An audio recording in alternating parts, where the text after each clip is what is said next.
Masechet Shabbat Daf Kuf Chav Gimel. Nous commençons à la 17e ligne. Vet Akush, Vet Akarkar. Nous avons vu dans la Mishnah, concernant les dinim de Mouktsé, que nous avons le droit de prendre les instruments du métier à tisser, Akush et Akarkar, qui sont deux instruments pointus, puisqu'on peut s'en servir pour piquer, pour attraper un fruit, des rachis par exemple, comme des fraises et tout fruit qui est tendre, qui est mou. La Gemara continue avec une braïta, Tanour Rabbanan. Paga. Paga, c'est une figue qui n'a pas suffisamment mûri. On va la mettre, l'enfouir chez Temna Beteven. On va la mettre en dessous, l'enfouir en dessous de la paille, pour qu'elle puisse mûrir. C'était l'habitude à l'époque. Vecharara, ou bien un petit pain, un morceau d'une galette, chez Timna Begechalim, qu'il a mis aussi dans des braises. Donc le teven, la paille, les braises sont mouktsé. Avons-nous le droit de retirer cette galette ou cette figue? La braïta nous dit tout dépend. Im megula, si elle est découverte, c'est-à-dire en haut il y a une partie découverte, elle n'est pas entièrement recouverte par la paille. Donc im megula miktsata, s'il y a une partie qui est découverte, mutar letaltela, on peut la déplacer, on peut tirer la figue. Veim lav, asur letaltel. Et sinon, nous n'avons pas le droit. Pourquoi? Puisque on va devoir déplacer le teven, la paille, qui est mouktsé, et nous n'avons pas le droit Shabbat de déplacer la paille mouktsé. Rabbi Eliezer ben Tadaï Omer, Rabbi Eliezer ben Tadaï nous dit, Tochavim bekush ou bekarkar. Même dans le cas où cette figue est entièrement recouverte de paille, on a la possibilité d'enfoncer, de piquer avec ces instruments, le couche et le karkar, et de tirer la figue du mouktsé. Donc je ne touche pas le mouktsé, ve'en menaharot melen, et le mouktsé, la paille, va tomber d'elle-même. Cette paille qui va tomber d'elle-même, c'est ce qui est appelé, comme Rachid nous le dit, un tiltul minatzat, c'est-à-dire je ne vais pas directement la déplacer, elle va tomber toute seule, et ceci est permis pendant Shabbat. L'interdiction de mouktsé, tiltul, c'est vraiment de déplacer avec la main, mais minatzat, c'est-à-dire indirectement, là, je vais enfoncer, je vais prendre la figue, sans toucher la paille va tomber d'elle-même, même la paille qui recouvre la figue, ça c'est permis, c'est ce que nous dit Rabbi Eliezer ben Tadaï. Amar Rav Nachman rajoute et dit Halacha qui Rabbi Eliezer ben Tadaï. La Halacha est comme Rabbi Eliezer ben Tadaï, on a le droit donc de prendre ainsi la figue. La Gemara dit les mêmes bras, ça voudrait dire donc des savar Rav Nachman, tiltul minatzad loshmi tiltul. Donc je peux déduire de ces paroles de Rav Nachman, puisque Rav Nachman dit que la halakha est comme Rabbi Eliezer ben Tadaï, et donc ça veut bien dire que tiltul minatzad, c'est-à-dire lorsque je vais déplacer, mais pas directement, indirectement, la paille va tomber. Loshme tiltul, ça ne s'appelle pas avoir déplacé un mouktsé, et c'est permis, et pourtant. Ve'amar Rav Nachman a dit, Hay Pugla. Pugla, c'est un radis qui avait déjà été détaché du sol, et que j'ai remis dans la terre, et le haut du radis est découvert. Tout dépend. Mais les mala, les mata, chari. Nous savons que le radis est plus large en haut et plus fin en bas. Si j'ai remis le radis du haut vers le bas, c'est-à-dire la partie la plus fine est vers le bas dans la terre, la partie la plus large est en haut. Puisque c'est découvert, je peux simplement tirer le radis par la partie la plus large et le faire sortir de la terre. Donc, bien sûr, je ne suis pas Kotser Tolesh puisqu'il avait déjà été détaché avant Shabbat. Et je ne vais pas bouger la terre, pas bouger le mouktsé, puisque la partie la plus large est en haut. Donc au contraire, lorsque je vais l'enlever, je ne touche pas la terre. Mais dans le cas contraire, mimata le maala, c'est-à-dire j'ai mis la partie la plus large en bas et la partie la plus fine en haut. Là, assir, je n'ai pas le droit d'enlever, de tirer le radis, bien que je ne touche pas directement la terre, mais en tirant, je vais obligatoirement bouger la terre, puisque la terre recouvre le radis, puisque en haut c'est plus fin, en bas c'est plus large, donc la terre ensuite a recouvert le côté plus fin quasiment tout le radis. Lorsque je vais enlever le radis, je vais donc bouger cette terre, et Rav Nachman nous dit c'est interdit. Donc nous voyons qu'un tiltul minatzat, même que je ne vais pas déplacer directement la terre, c'est en tirant le radis que la terre va tomber, va se déplacer, c'est interdit. La Gemara nous dit Adarbe Rav Nachman Maï. En vérité, Rav Nachman est revenu sur ce dernier enseignement, et Rav Nachman pense que l'halakha est comme Rab Lezer ben Tzadae, c'est-à-dire tiltul minatzat n'est pas interdit lorsque tu ne touches pas directement le mouktsé, tu prends ce qui est permis, le mouktsé va tomber, c'est permis. Nous avons vu dans la Mishnah le din de l'aiguille, machat sheliad, litolbo et takot. C'est-à-dire, machat, une aiguille, est utilisée généralement pour coudre. C'est un keli chez Melachto Leissur. C'est un objet, un outil de travail pour coudre qui est une melacha pendant Shabbat. Ce keli qui est keli chez Melachto Leissur est Mouktsé, je n'ai pas le droit de le déplacer. Malgré tout, la Mishnah nous dit, tu as le droit de prendre cette aiguille pour enlever une écharde.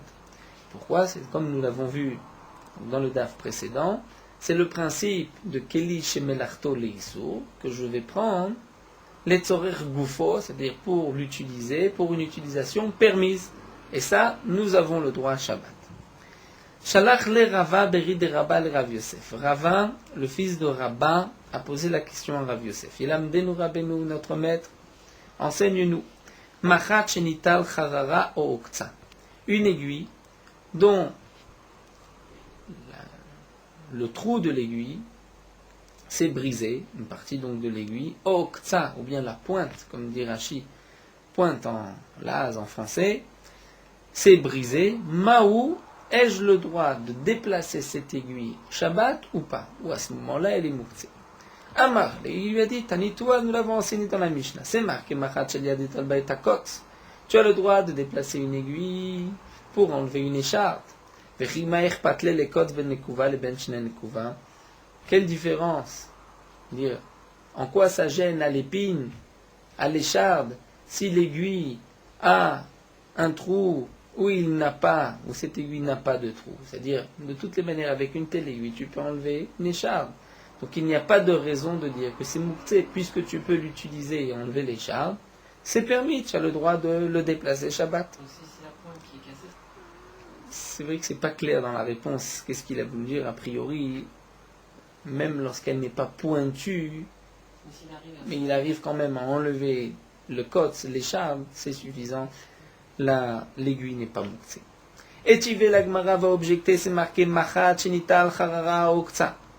Il a posé la question, la Gemara pose la question, c'est marqué dans une Mishnah, Machat, une aiguille, Shenital Charara, lorsque le trou de l'aiguille, Oktsa, ou la pointe de l'aiguille, est brisée, Théora, cette aiguille est pure. C'est-à-dire, par rapport au dinim de Touma et Tahara, tout Keli et Mekabel Touma peut recevoir au contact d'une source d'impureté, peut devenir impur et ensuite communiquer cette impureté. Si cette aiguille, la pointe ou le trou s'est brisé, donc cette aiguille n'est plus un keli, n'est plus une aiguille entière, elle est théora, il n'y a plus d'impureté, c'est comme un keli qui s'est brisé, on ne peut plus s'en servir. Donc, nous dit la Gemara, a priori la question est la suivante, tu vois qu'une aiguille, lorsque la pointe ou le trou de l'aiguille s'est brisé, on ne peut plus lui donner le statut de Keli par rapport au digne de Touma, et donc de même pour Shabbat, on ne devrait pas pouvoir la déplacer. Amar Abaye, Abaye a dit, je ne comprends pas la question. Touma, Shabbat, Karamit. Tu vas poser une contradiction de Touma sur les dynimes de Shabbat. Touma, pour l'impureté, Kelima Ase Baïna. Comme l'Agma l'avait dit déjà plus haut d'Af Samer, l'Agma avait dit dans les dynimes de Touma, c'est marqué dans le passou Kol Kelima Ase. C'est-à-dire, il faut un Keli Maaseh, un ustensile avec lequel ce Keli, donc une aiguille avec laquelle on peut coudre. L'aiguille est là pour coudre. Lorsque je ne peux plus coudre avec cette aiguille, c'est vrai que ce n'est pas un Keli. Donc il n'y a pas d'impureté. Mais les Inyan Shabbat, par rapport au dîner de Shabbat, est-ce que tu as le droit de déplacer cette aiguille ou pas? Quel est le point important? C'est Midé de Chazé Bainan.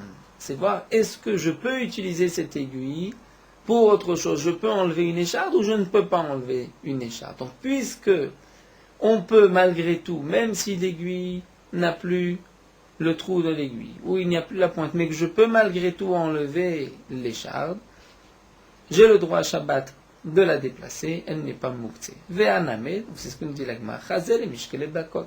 Et ici, dans ce cas-là, on peut malgré tout enlever une écharde avec cette aiguille, et donc l'aiguille ne doit pas être mouktsé. On ne peut pas poser une question, une contradiction, puisque dans Touma, on a vu qu'il n'y a pas d'impureté, que ce n'est pas un kéli, donc de même pour Shabbat. Amar Rava Merava maintient la question, il dit Man de kamotiv, Shapir kamotiv. Celui qui pose la question, il pose une bonne question. Pourquoi? L'un dépend de l'autre. Si par rapport au dinim d'impureté de Touma, ce n'est pas un keli, l'avmana, ce n'est pas un keli. L'inyan Shabbat name l'avmana, par rapport au dinim de Shabbat aussi, ce n'est pas considéré comme un keli, un ustensile entier, et donc nous n'avons pas le droit de déplacer l'aiguille pendant Shabbat. Donc la question est bonne, c'est-à-dire d'après Rava, on n'a pas le droit de déplacer cette aiguille Shabbat. Métivé, la Gemara va objecter, c'est marqué Machat, une aiguille ben nekuva, ben shinekuva. Qu'il y ait un trou ou qu'il n'y en ait pas. Qu'on l'ait percé ou pas. Motar letal tela Shabbat, on a le droit de la déplacer le jour de Shabbat. Velo amon nekuva, cette notion de nekuva, lorsque l'aiguille, on a fait le trou, on ne l'a pas fait, ceci n'a été dit ela leinian tuma bilvat, que par rapport au dinim de tuma d'impureté. Donc là, nous avons dans la Braïta un din mefourash. Tout le din de Nekuva, est-ce qu'il y a un trou ou il n'y a pas de trou, c'est seulement par rapport au dinim de Touma d'impureté. Mais par rapport au dinim de Shabbat, même lorsqu'il n'y a pas de trou, on a le droit de déplacer cette aiguille, donc comme nous l'avons vu, puisque on peut enlever une écharde avec. Donc là, nous avons une contradiction à ce que Rava vient de nous dire, puisque Rava dit que l'un dépend de l'autre. Malgré tout, Tirgema Abaye aliba de Rava. Abaye lui-même, qui n'est pas d'accord avec Rava, mais a dit on ne peut pas poser de cette Mishnah une contradiction à l'enseignement de Rava, puisque Rava peut répondre simplement Begolme Askinan. Dire tout dépend. Si je suis dans la fabrication de l'aiguille, ou si j'ai déjà une aiguille, mais cette aiguille s'est brisée. Donc Begolme Askinan. Lorsque je suis en train de fabriquer, j'ai le Gulmi, c'est-à-dire j'ai mon morceau de fer, de métal, je suis en train de fabriquer une aiguille. Donc là, la Braïta me dit, par rapport au dinim de Shabbat, que tu aies déjà fait le trou, que tu ne l'aies pas fait, tu as le droit de déplacer cette aiguille. Pourquoi? Zimnin de mimlach alayu ou mashvele umana.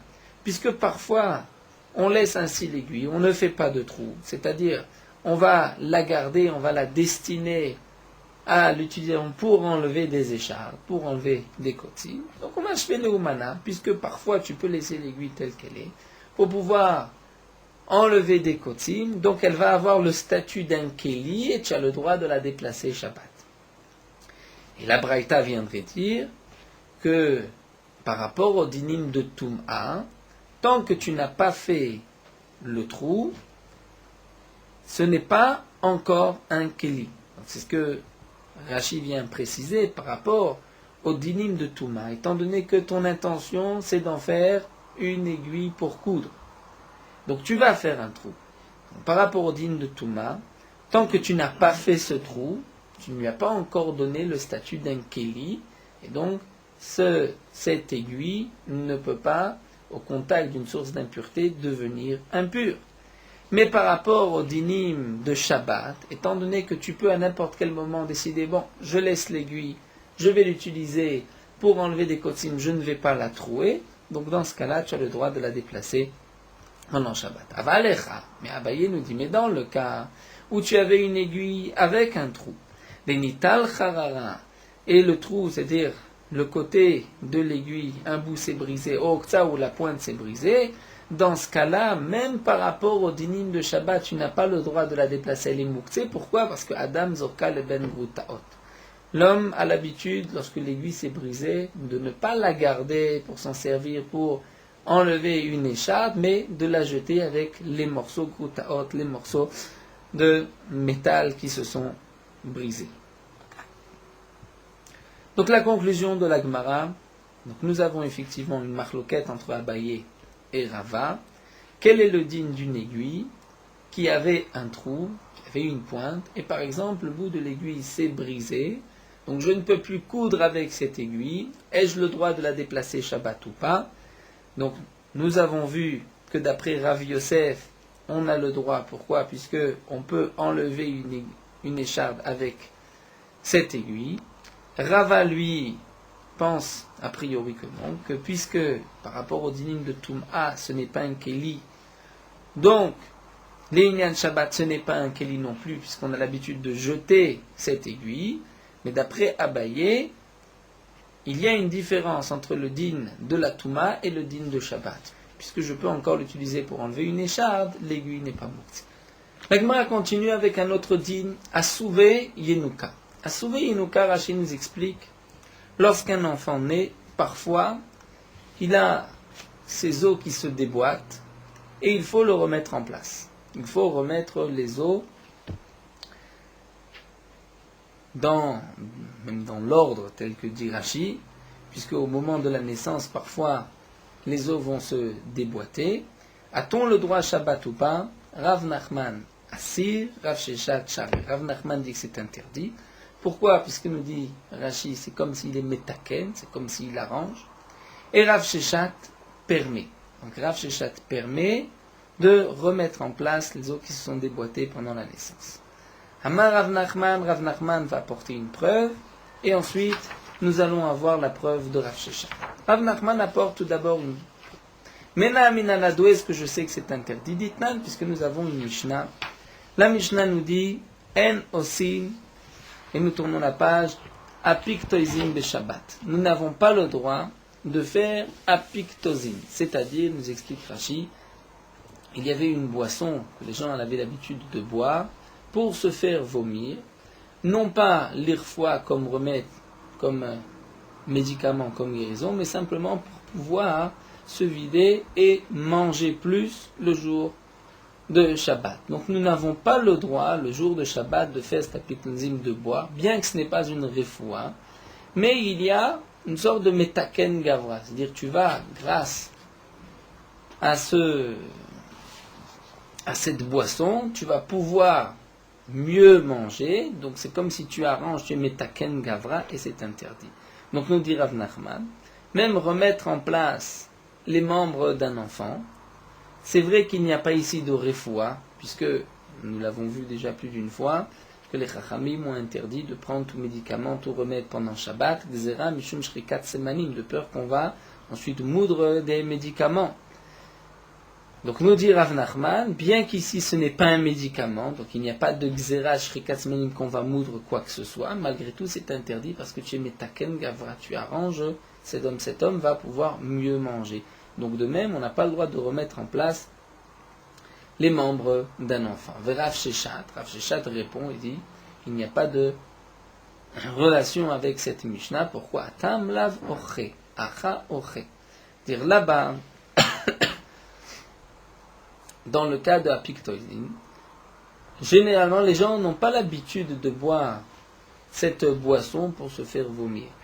Donc c'est vrai que si tu le fais, c'est metaken gavra. Mais ici, c'est comme si on donne à manger ou à boire à un enfant, on remet ses membres en place, ça c'est donc permis, il n'y a pas de metaken gavra. C'est considéré comme si on nourrit un enfant. Et à Rav Sheshat lui va apporter une preuve que c'est permis, mais naminana, d'où est-ce que je sais? Rav Sheshat va nous rapporter une preuve de notre Mishnah. D'Etna, nous avons vu dans la Mishnah Machat Elian, une aiguille, l'italba et takot, on a le droit de la déplacer, de la prendre Shabbat pour enlever une écharde.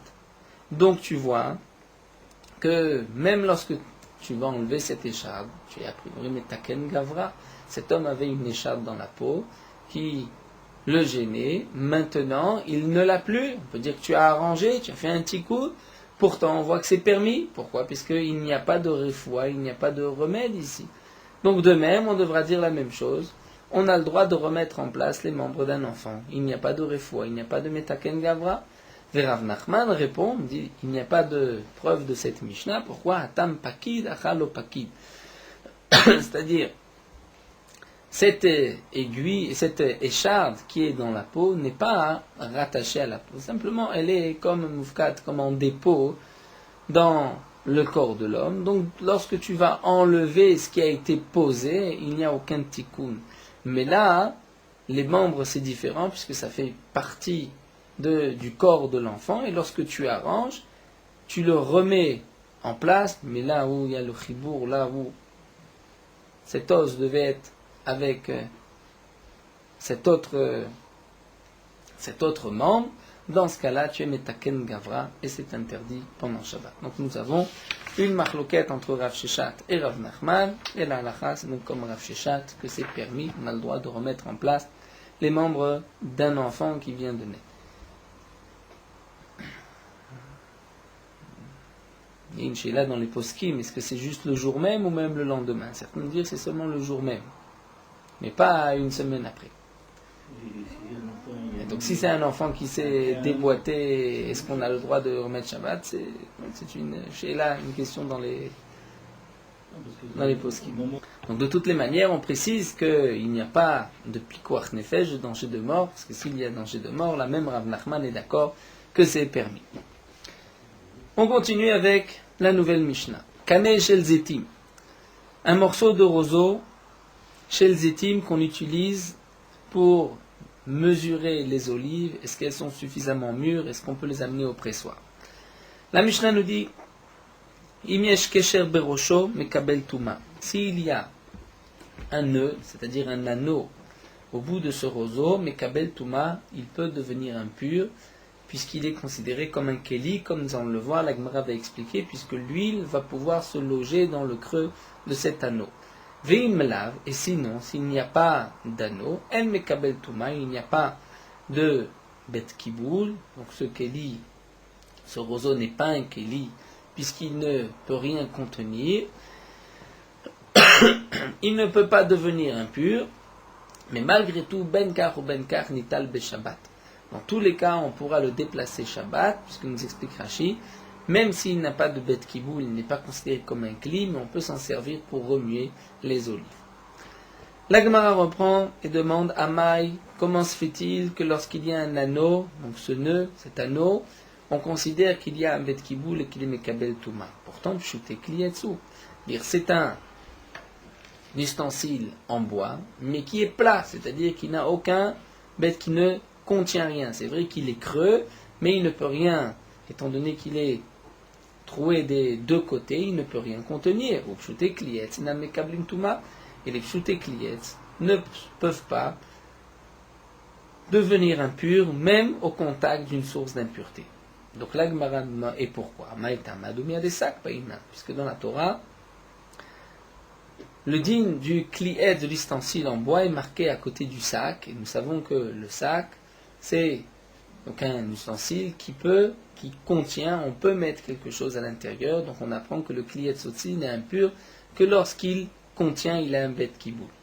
La Gemara répond, Tana meshme de Rab Nechemia, comment se fait-il qu'ici, lorsqu'il y a un anneau, il est mekabel touma, puisque Besha sheme afer bezetim, lorsqu'il va, au moment où il va remuer dans les olives, ofro veroebo, il va ensuite retourner, renverser le roseau et regarder est-ce qu'il y a un peu d'huile qui s'est logée à l'intérieur de cet anneau, et lorsqu'il y a de l'huile, donc il sait que les olives sont mûres, il peut les envoyer au pressoir. La Mishnah continue, Rabbi Yossé Omer, Rabbi Yossé nous enseigne Kol hakelim nitalim, tous les ustensiles, tout ce qui est appelé keli peut être déplacé pendant Shabbat, il n'est pas muktzeh. Chutz mina meser agadol, à l'exception du Messer Agadol, c'est une grande scie. Rashi nous dit, on l'utilise généralement pour scier, pour couper des poutres. Veyetet shel macharisha, et le coutre de la charrue, c'est-à-dire le fer tranchant de la charrue. Les deux sont muktzeh. Pour quelle raison? Nous explique Rashi, étant donné qu'ils sont fragiles, on ne veut pas qu'ils se brisent, qu'ils s'abîment, on les met de côté. Que comme nous l'avons vu, c'est ce qui est appelé muktzeh mahmat chisaron kis, c'est-à-dire puisque nous tenons à ces ustensiles, nous ne voulons pas qu'ils s'abîment, ils sont considérés comme muktzeh, c'est comme si on les a mis de côté pendant tout Shabbat, donc on les a enlevés de notre pensée, on ne pourra pas les déplacer. Amar Rav Nachman nous dit Aïe Uchla de Katsre. Le Uchla de Katsre, nous explique Rashi, c'est un ustensile en bronze, en cuivre, qui est comme une sorte de passoire. Il y a des petits trous, et ce sont les laveurs qui vont utiliser de tels kélim pour verser, pour jeter de l'eau sur les habits. Ou bien d'après une autre explication, nous dit Rashi, lorsqu'on veut parfumer les habits, on met des braises en dessous ce kéli, les habits dans cette passoire, et la fumée, c'est-à-dire la bonne odeur, les bessamim, les parfums vont traverser, vont pénétrer dans les habits en traversant les trous de cette passoire. Donc ce uchla de kasre, cette sorte de passoire, c'est kiyatet shel macharisha, c'est comme le fer tranchant de la charrue.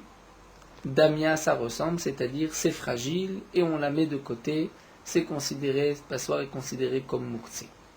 Amar Abaye continue, nous dit Charba de Ushkafe, le couteau du cordonnier, du fabricant de chaussures, avec lequel il va couper le cuir pour faire des sandales, des chaussures. Vesakina de Ashkafta, et le couteau avec lequel le boucher va couper de la viande. Vechatzina dénagré. Chatzina, Rachid nous dit, c'est un doloir. Kiyetet shel macharisha dame, c'est comme le fer tranchant de la macharisha, c'est-à-dire ce sont des kélim qui sont fragiles et qu'on met de côté. Ils sont mouktsé, mahmat risarankis, parce qu'on a peur de les abîmer. Tanu Rabanan, l'agma continue avec une braïta. Barishona, au départ, nous verrons par la suite, l'Agmara va expliquer que Barishona, c'est à l'époque de Nechemia ben Chachlia, c'est-à-dire du Navi Nechemia. Dans du deuxième Beth Amikdash, nous dit Rashi, les Chachamim ont interdit de déplacer tout Kélim. Pourquoi? Parce que les gens avaient l'habitude de négliger un petit peu Shabbat, donc les Chachamim ont voulu être mahmir, être plus stricts, et on dit on a le droit de ne rien, on n'a pas le droit de déplacer un kélim, donc on a le droit de ne déplacer que 3 kélim, comme on le voit, Barishona, Yomrim, on dit Shlosha kélim nitanim be Shabbat. Il y a 3 kélim qu'on veut déplacer Shabbat. Quels sont ces 3 kélim? Ce sont des kélim, des ustensiles qu'on utilisait généralement. C'est Miktsoa shel Devela, une sorte de couteau avec lequel on coupait les fixèches.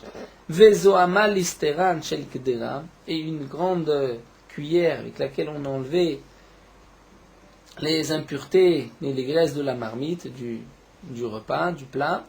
Vesakin ktana shal gabe shulchan, et un petit couteau avec lequel on coupait le pain et la viande. Ça, les Chachamim m'ont permis de déplacer puisqu'ils étaient dans chaque maison. Mais tous les autres kelim, les Chachamim ont interdit de les déplacer. Ensuite, itiru, ils ont permis de déplacer certains kelim.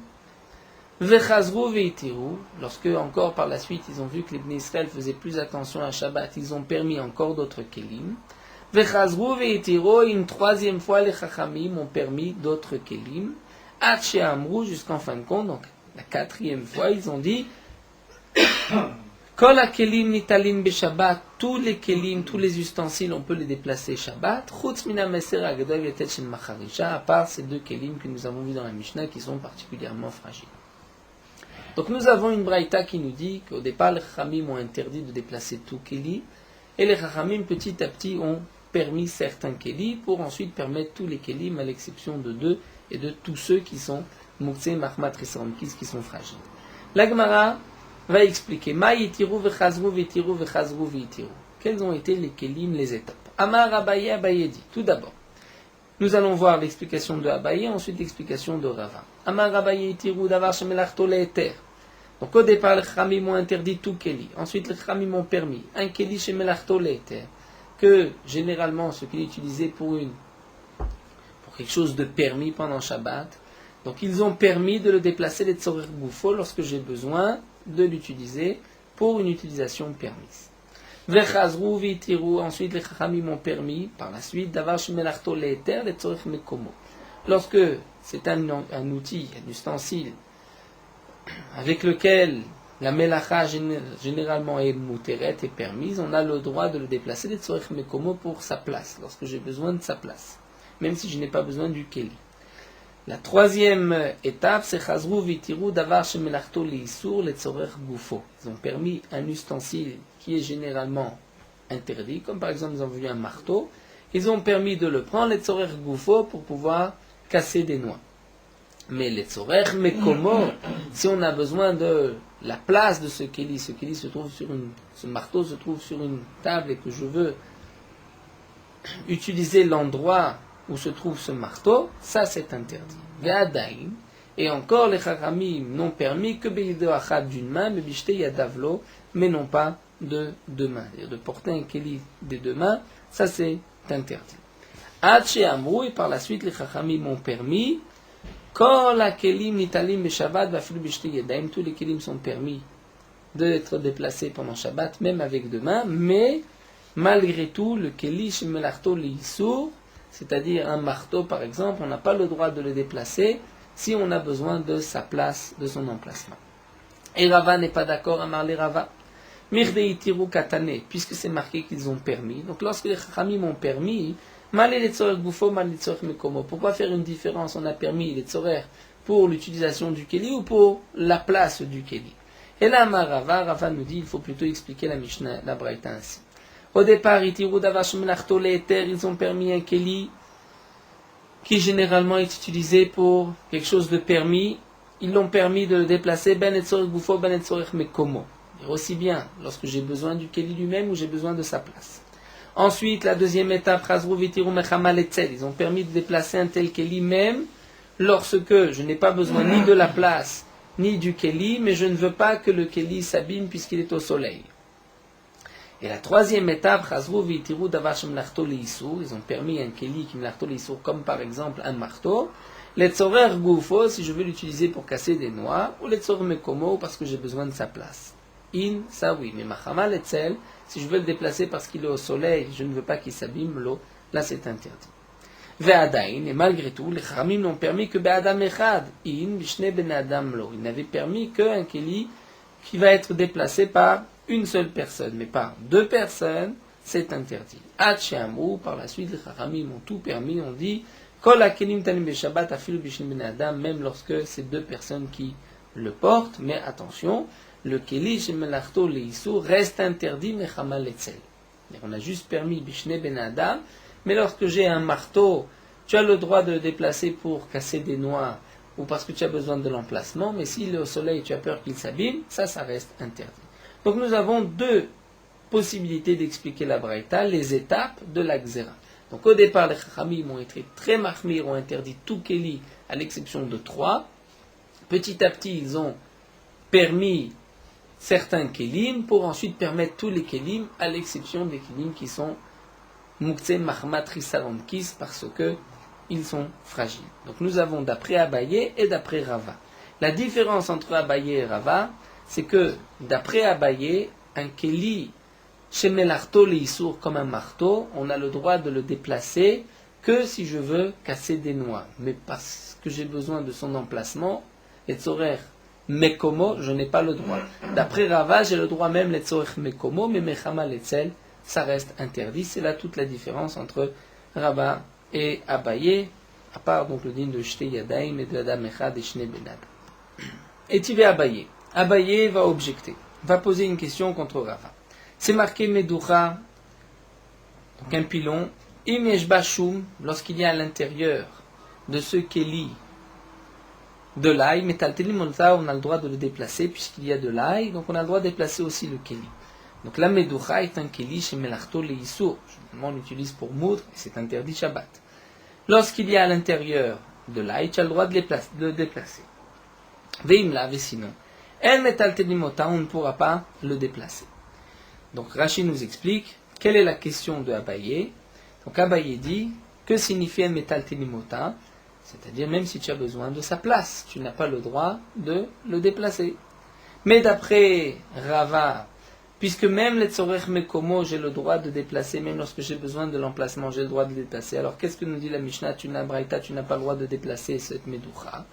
Alors Rava répond, ici on parle du cas mechamal latzel, que tu déplaces du soleil à l'ombre. Et tu vas, la Gemara va objecter une autre question. C'est marqué Veshavin Shim Katsavala Vasa Chassur le Taltelo. Pelse, Ali, c'était un gros morceau de planche de bois qui était ronde sur laquelle on coupait généralement du blé. Donc c'était Melarto Leiso. On a le droit de couper de la viande Yom Tov. Malgré tout, même Beth Hillel qui ont permis de couper de la viande sont d'accord, Chassur le Taltelo, qu'ensuite on n'a pas le droit de le déplacer. Donc on n'a pas le droit de les déplacer, même si tu as besoin de l'emplacement. Mais d'après Rava, lorsque tu as besoin du makom, tu as le droit de déplacer. Donc comment expliquer cette braïta? La Gemara répond, Achaname mechamal etzel. Ici aussi on parle, mechamal etzel, tu viens de déplacer du soleil à l'ombre. Amar Afranina, donc nous avons expliqué cette braïta d'après Abaye, d'après Rava, et Afranina va nous préciser. Ce qui est marqué, Barishona au départ, les Chachamim ont interdit tous les kelim à part 3 kelim. C'est autant Bimech Nechemia ben Chachlia, le Navi Nechemia, Nishnit Mishnazo, cette Mishnah a été enseignée. Dirtiv, c'est marqué dans le Pasuk. Bayami Maema, dans ces jours-là, Raïti Biyuda, j'ai vu dans la Judée, dans Yehuda, Dochim Gitot Beshabbat.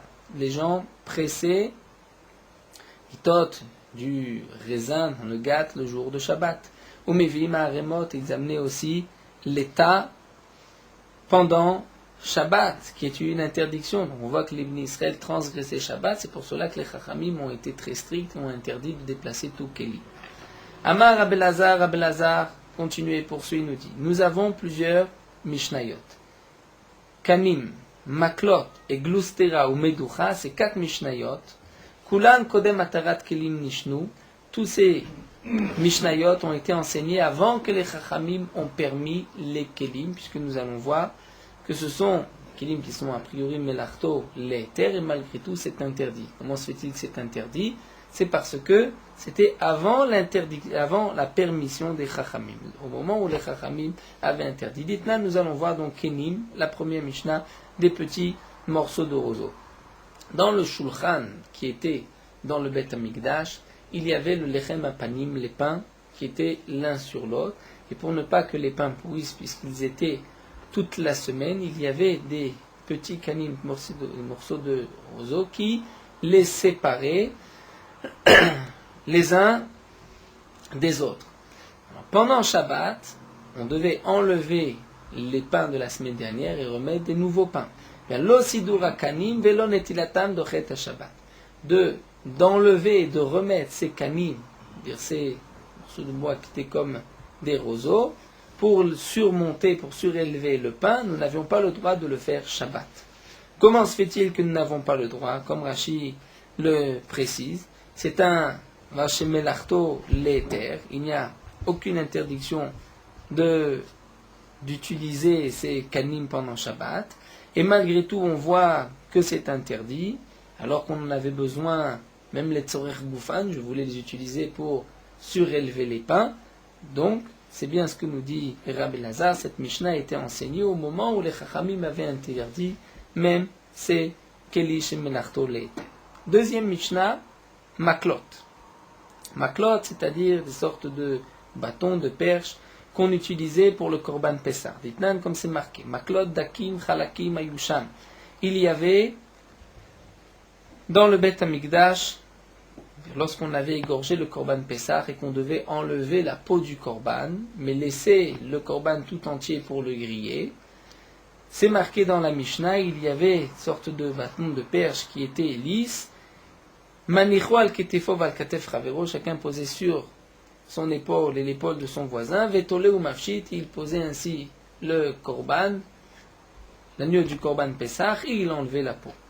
Rabbi Elazar, Amar Rabbi Elazar nous dit, Arba Sashchaliot Beshabbat, lorsque le 14 Nissan, le jour où on faisait le Korban Pessah, tombait un Shabbat, on ne pouvait pas utiliser ces maklot, mais Maniach Yado, nous continuons Kouf Ravdalet, en quelques lignes, Maniach Yado al Katef Ravero, il posait sa main sur l'épaule de son ami, Viet Ravero al Ketefo, et la main de son ami sur son épaule, Vetole ou Mafshit, et il accrochait ainsi le korban et il lui enlevait la peau.